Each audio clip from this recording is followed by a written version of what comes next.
Audio Jungle. Audio Jungle.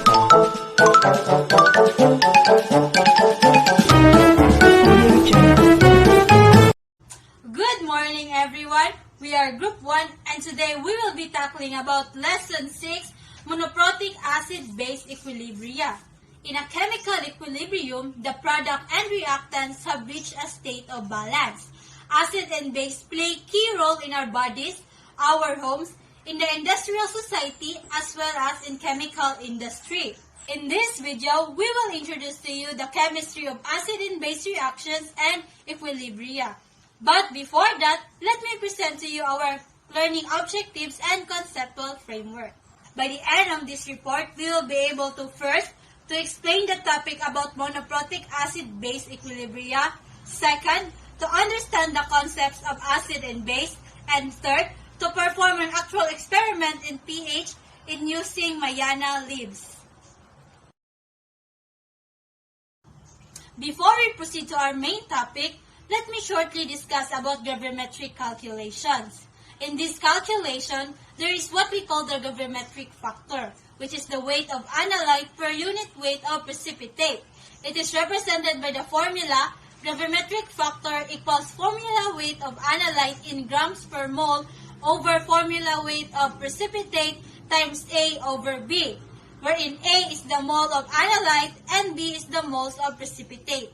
We will also be using the formula for percent of analyte, which is percent of analyte equals weight of precipitate multiplied by the gravimetric factor over weight of sample times 100. Using the same problem from the last report, we have listed here the values we needed. Weight of sample 2.00 grams, weight of precipitate 2.43 grams, and the balanced chemical equation for the precipitation reaction, where calcium is our analyte, oxalate the precipitating agent, and calcium oxalate as our precipitate. Now, let's solve for the gravimetric factor. Using the formula, we will substitute our values. So, we will have 40 grams per mole over 128 grams per mole times 1 over 1, since we have 1 mole of our analyte and 1 mole of our precipitate. And our gravimetric factor is 0.3125. Next is the percent of analyte. So, using the formula, 2.40 grams times 0.3125 over 2.00 grams times 100, our percent of analyte of calcium is 37.97%. Now, let's proceed to our main topic for today. In this lesson, we will be dealing on acid and base. There are two classifications of acid and base, the Arrhenius theory and the Bronsted-Lowry theory. First is the Arrhenius theory. Arrhenius acids increases the concentration of hydrogen ion in an aqueous solution. The hydrogen ion will exist in combined state with the water molecule forming hydronium ion. On the other hand, Arrhenius bases increases the concentration of hydroxide ion in aqueous solution. It will result on having at least one hydrogen ion in the formula. Now, moving on to the Bronsted-Lowry theory of acid and base.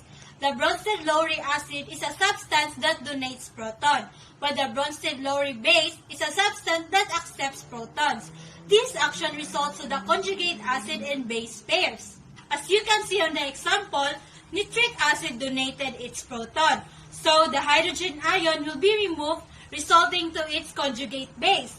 Also, our Bronsted-Lowry base accepted the hydrogen ion, resulting to the conjugate acid hydrogen phosphate. Now, let us know about the acid and base trend. Acids and bases don't all demonstrate the same degree of chemical activity in solution. Different acids and bases have different strengths. We can say that the acids are strong when it completely dissociated in water.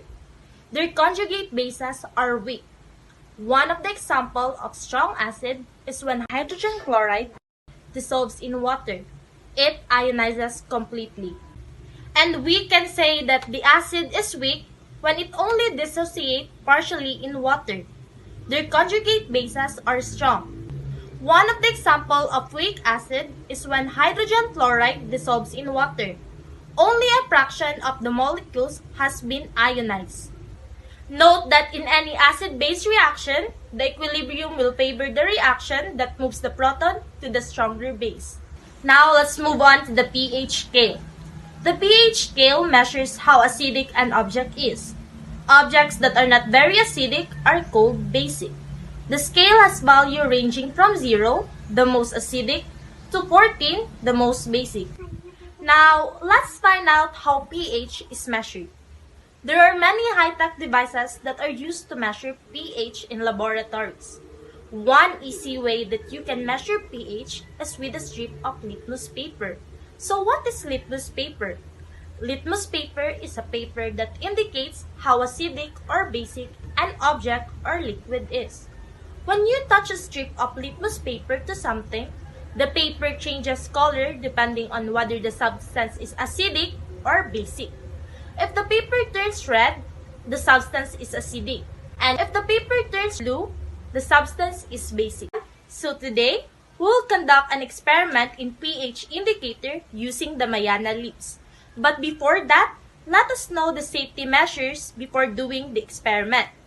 So the safety equipment that we're gonna use today is the gloves, the goggles, the lab gown to prevent us from spills and splash, and lastly, the face mask to prevent us from the harmful chemicals that we're gonna use. And now, we're ready. Now, we have our solution and the indicator. So, our indicator here is the Mayana extract, and our solution is the lemon juice, water, bicarbonate soda and water, vinegar, toothpaste and water, and lastly, the bleach. Now, we already have our solution and the indicator. Our indicator here is the Mayana extract, and we will gonna put this indicator to each cup of glass, and we will observe the changes of the color. So first is the lemon juice.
Now we are done mixing the solution and the indicator. And now, this is the result. The most acidic of them all turns into bright red, which is the lemon juice. The vinegar turns into less bright red. The water, being neutral, takes the color of the indicator. The toothpaste and water turns into the blue shade. And now we have stepped toward the alkaline zone. The bicarbonate soda and water turns into bluish green shade. The bleach, being the strongest base of them all, resolves the purple color completely, and it retains its light yellow color. Now let us define what is monoprotic acid and monoprotic base. Monoprotic acid is an acid that can denote only one proton, and similarly, a monoprotic base can only accept one proton. Based on the ionization in water, acids are classified as either strong or weak. A strong acid is an acid which is completely ionized in an aqueous solution. A weak acid is an acid that ionizes only slightly in an aqueous solution. Acetic acid, which can be found in vinegar, is a very common weak acid. Strong acids are 100% ionized in solution. Weak acids are only slightly ionized. Phosphoric acid is stronger than acetic acid and so is ionized to a greater extent. Acetic acid is stronger than carbonic acid. Now, let's move on to acid ionization constant, or also called as acid dissociation, which is represented by K subscript A. An acid ionization constant is the equilibrium constant for the ionization of an acid, and it is represented as acid ionization represents the fraction of the original acid that has been ionized in solution. Therefore, the numerical value of acid ionization is a reflection of the strength of the acid. Weak acids with relatively higher acid ionization values are stronger than acids with relatively lower acid ionization values. Because strong acids are essentially 100% ionized, the concentration of the acid in the denominator is nearly zero and the acid ionization value approaches infinity. For this reason, acid ionization values are generally reported for weak acids only. As with acids, bases can either be strong or weak, depending on their extent of ionization. A strong base is a base which ionizes completely in an aqueous solution.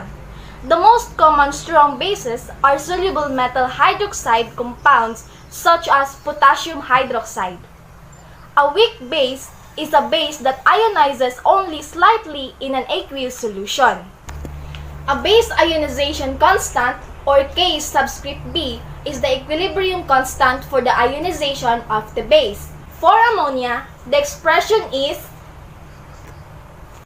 the numerical value of base ionization constant is a reflection of the strength of the base. Weak bases with relatively higher base ionization constant values are stronger than bases with relatively lower base ionization constant values. After knowing about ionization constant, now let's try to do some calculations on finding the acid ionization constant. Using the sample problem, a 0.500 molar solution of formic acid is prepared and its pH is measured to be 2.04. Determine the acid ionization constant for formic acid. Step 1 is we list all the known values. Our initial formic acid is 0.500 molar and our pH is 2.04, and our unknown is the acid ionization constant. Step 2, we will use the pH value to calculate the concentration of hydrogen ion at equilibrium by using the formula concentration of hydrogen ion equals 10 raised to the negative value of the pH, and we will get 9.12 times 10 raised to negative 3 molar. After that, let's set up the ice table based on the given information. Take note, ice here stands for initial, change, and equilibrium. As you can see, the concentration of hydrogen ion and formate ion are equal at equilibrium. Since each formic acid ionizes, yields 1 hydrogen ion and 1 formate ion. If you wonder where did I get 0.491, you just need to add the initial and change value of formic acid concentration. Last step, substitute the values into the acid ionization constant expression. 9.12 times 10 raised to negative 3 multiplied by 9.12 times 10 raised to negative 3 over 0.491, we will get 1.7 times 10 raised to negative 4. Therefore, the ionization constant value of formic acid is 1.7 times 10 raised to negative 4. In determining the ionization constant of a base, you can follow the same step.